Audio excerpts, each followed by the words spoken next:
তো অনেকেই বলে ভাই আপনি কাজ করেন কেন? ভাই কাজ করে খাওয়া কিন্তু কুড়া নাই। তো আমি কর্ম করে এটা কিছু করতে চাই। আরো বলে আপনার চ্যানেল থেকে ইনকাম হয় না, ইনকাম হয় হইলো চ্যানেলের ইনকামটা হলো অন্য হিসাব। আসসালামু আলাইকুম, আলহামদুলিল্লাহ। তো আজকে কি করলাম, চলে আসলাম আমার গরুর জন্য ঘাস কাটতে। তো ওই ঘাসটা কেউ বলে খিচুড়ি ফেনা, আমি বলি জাম্বনি। তো আমার ঘাস কাটা মোটামুট হয়ে গেছে, কাঁচা বরে চলে যাইতেছি বাড়ির দিকে। তো আমাদের ঘাস কাটার কারণ হলো আমাদের বন খুব কম, কারণ আমরা গৃহস্থী করি অল্প অল্প বন, কিন্তু আমার গরু কায়া শেষ করে লাইছে।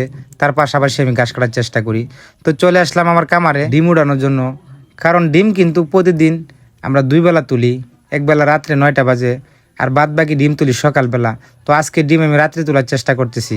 তো আমি যে একজন কোয়েল কামারি হয়ে গেছি, আমার সবচেয়ে একটা জিনিস ভালো লাগে আমার ডিম তোলাটা, কারণ ডিমগুলা খুব সুন্দর করে কাঁচার সামনের দিকে চলে আসে।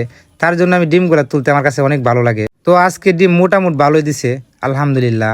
এখন আমি চলে যেতেছি আমার ক্ষেতের দিকে, কারণ ক্ষেতে ওষুধ দিতে হবে। ভাই ওয়েট করতেছে আমার জন্য। ভাই কিসের গৃহস্থী করবেন, ক্ষেত লাগানোর সাথে সাথেই মাইন ফুকে না কি ফুকে জানি ধানগুলা কায়া লাইতেছে।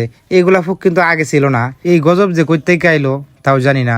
তার জন্য বলি সবাই আল্লাহর উপরে ভরসা রাখতে হবে, আল্লাহকে স্মরণ করতে হবে, তাহলে কিন্তু সবকিছুর মধ্যেই অনেক বরহত রহমত হবে। কি করলো আমার ভাইয়া বলতেছে তুই ওষুধ দিতে পারবি না, আমি ওষুধগুলা গুইলা দিয়ে দি, তুই পানি এনে দে। এর মধ্যে আমার ভাই ওষুধটা খুব সুন্দর করে গুলতেছিল। তারপরে ওষুধ দেওয়া শেষ, ওটা দেখাইতে পারলাম না, চলে আসলাম বাড়িতে।